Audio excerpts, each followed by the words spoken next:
भौतिक विज्ञान शिक्षण में आज हम भौतिक व रासायनिक परिवर्तन प्रकरण पर पाठ्य योजना तैयार करेंगे। विषय विज्ञान, उपविषय भौतिक विज्ञान और प्रकरण है भौतिक व रासायनिक परिवर्तन। कक्षा एवं वर्ग यानी 7th C, कालांश द्वितीय और अवधि है 35 मिनट। सामान्य उद्देश्य यानी जनरल ऑब्जेक्टिव हैं छात्र में विज्ञान के विषय के प्रति चिंतन उत्पन्न करना, छात्रों में तर्क शक्ति की क्षमता विकसित करना, छात्राओं में मनन शक्ति को विकसित करना, छात्रों में वैज्ञानिक दृष्टिकोण विकसित करना। इसके विशिष्ट उद्देश्य हैं यानी स्पेसिफिक ऑब्जेक्टिव, छात्र भौतिक परिवर्तन के विषय में ज्ञान प्राप्त कर सकेंगे, छात्र रासायनिक परिवर्तन के विषय में ज्ञान प्राप्त कर सकेंगे, छात्र भौतिक व रासायनिक परिवर्तन में अंतर को समझ सकेंगे। और इसके पूर्व ज्ञान है यानी प्रीवियस नॉलेज, छात्र भौतिक व रासायनिक परिवर्तन के विषय में सामान्य जानकारी रखते हैं। शिक्षण सहायक सामग्री यानी टीचिंग एड्स है प्रत्यक्ष प्रदर्शन यानी मोमबत्ती, प्रत्यक्ष प्रदर्शन दूसरा है चीनी और फिर अगला प्रत्यक्ष प्रदर्शन है ये भी क्या है कागज है। इन तीनों शिक्षण बिंदु में अलग अलग प्रयोग करेंगे।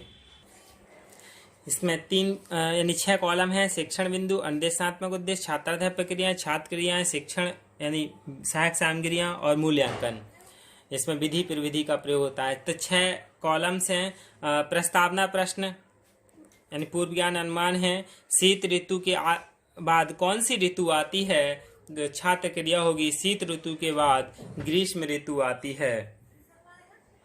ग्रीष्म ऋतु में कौन कौन से पेय पदार्थ पीते हैं?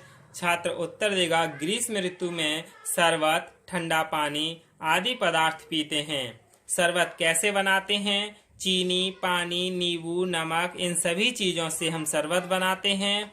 चीनी का पानी में घुलना क्या कहलाता है? समस्यात्मक प्रश्न है तो अस्पष्ट उत्तर होगा।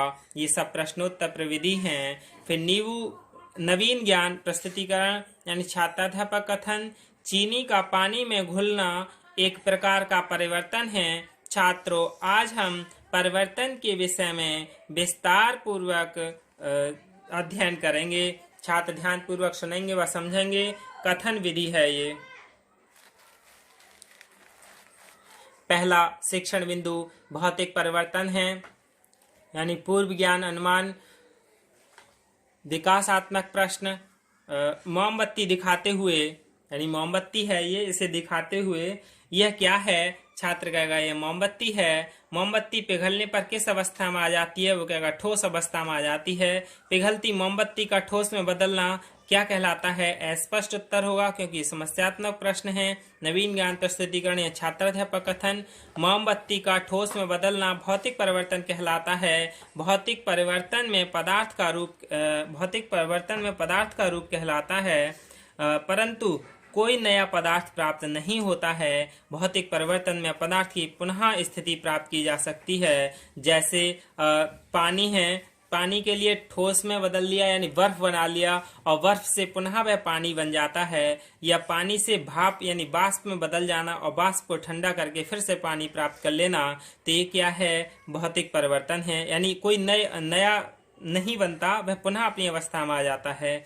और जैसे नमक को पानी में घोलकर उसे पुनः प्राप्त कर लेना, ग्लूकोज को भी जल में घुलना, फिटकरी के क्रिस्टल, ये सभी क्या हैं? भौतिक परिवर्तन है। छात्र ध्यान पूर्वक सुनेंगे व समझेंगे।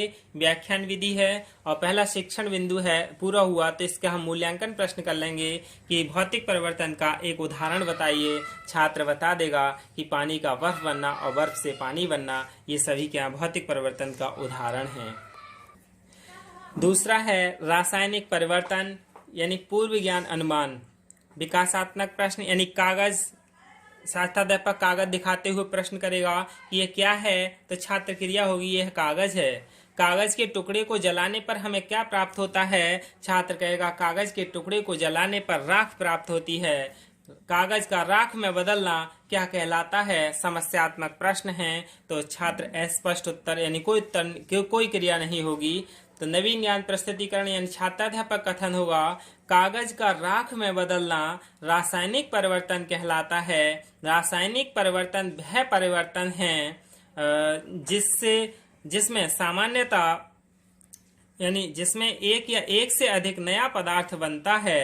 जिसमें सामान्यतः पूर्व पदार्थ को प्राप्त नहीं किया जा सकता रासायनिक परिवर्तन कहलाता है। जैसे मैग्नीशियम को जलाने पर मैग्नीशियम ऑक्साइड बनता है और मोमबत्ती को जलकर वह ठोस अवस्था में आ जाती है। और यानी रासायनिक परिवर्तन के उदाहरण है जैसे दूध से दही बनना, क्योंकि दही से फिर दूध नहीं बनाया जा सकता, वह अपना दूसरा रूप धारण कर लेता है, वह पुनः उसी अवस्था में नहीं आता है।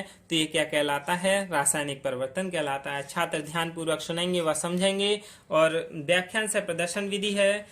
इसका पहला यानी मूल्यांकन प्रश्न है, रासायनिक परिवर्तन का एक उदाहरण बताइए। तो बालक बता देगा अच्छे से समझा है। तो दूसरा है, तीसरा शिक्षण बिंदु है भौतिक व रासायनिक परिवर्तन में अंतर, यानी चीनी दिखाते हुए ये क्या है? तो छात्र कहेगा चीनी है।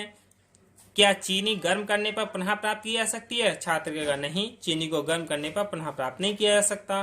भौतिक व रासायनिक परिवर्तन में अंतर बताइए, ये समस्यात्मक प्रश्न है, तो छात्र अस्पष्ट उत्तर देगा। नवीन ज्ञान प्रस्तुतिकरण यानी छात्राध्यापक क्रिया होगी, यानी स्पष्टीकरण, वह परिवर्तन जिसमें पदार्थ पुनः प्राप्त होता है भौतिक परिवर्तन कहलाता है। यह अस्थायी होता है। भौतिक परिवर्तन में उत्क्रमणीय क्रिया होती है। उत्क्रमणीय क्यों? जैसे पानी है और ये क्या है? बर्फ है। पानी से बर्फ बनता है, बर्फ से फिर पुनः पानी बन जाता है। ये कैसी है? उत्क्रमणीय क्रिया है। और फिर रासायनिक परिवर्तन जिसमें पदार्थ पुनः प्राप्त नहीं होता, यह अनुत्क्रमणीय क्रिया है। अनुत्क्रमणीय क्यों है? जैसे दूध से क्या बनाया हमने? दही बनाया, यानी दूध से दही बना, लेकिन दही से दूध नहीं बनेगा, यानी दही से दूध नहीं बनेगा। तो ये क्या है? अनुत्क्रमणीय क्रिया है। छात्र ध्यान पूर्वक सुनेंगे व समझेंगे। व्याख्यान विधि है। इसका मूल्यांकन प्रश्न है कि दूध से दही बनना कैसा परिवर्तन है। इसमें जो पदार्थ प्राप्त होता है वो स्थायी अवस्था में होता है। तो बोधात्मक प्रश्न होगा, परिवर्तन कितने प्रकार का होता है? परिवर्तन के नाम बताइए। रासायनिक परिवर्तन का एक उदाहरण दीजिए। इन सभी प्रश्नों के उत्तर छात्र आसानी से बता देंगे, क्योंकि उन्हें अच्छे से पढ़ा है। श्यामपट्ट सारांश यानी पूर्व ज्ञान स्थायीकरण, छात्राध्यापक भौतिक परिवर्तन, रासायनिक परिवर्तन तथा दोनों में अंतर श्यामपट्ट पर अंकित करेगा और छात्र श्यामपट्ट कार्य अपनी उत्तर पुस्तिका में नोट करेंगे। निरीक्षण कार्य, निलेखन कौशल, छात्राध्यापक श्यामपट्ट कार्य उत्तर पुस्तिका में अंकित करने को कहेगा। और फिर गृह कार्य यानी भौतिक व रासायनिक परिवर्तन में अंतर लिखिए, तो छात्र गृह कार्य उतारेंगे तथा घर से करके लाएंगे। इसके बाद फिर श्यामपट्ट सारांश है, यानी जो भी श्यामपट्ट सारांश है वो बालक अपनी उत्तर पुस्तिका में उतारेंगे और जो छात्राध्यापक हैं वो कक्षा में निरीक्षण करेंगे। यही क्या है? यानी यही रासायनिक परिवर्तन और भौतिक परिवर्तन प्रकरण पर एक पाठ्य योजना है। धन्यवाद।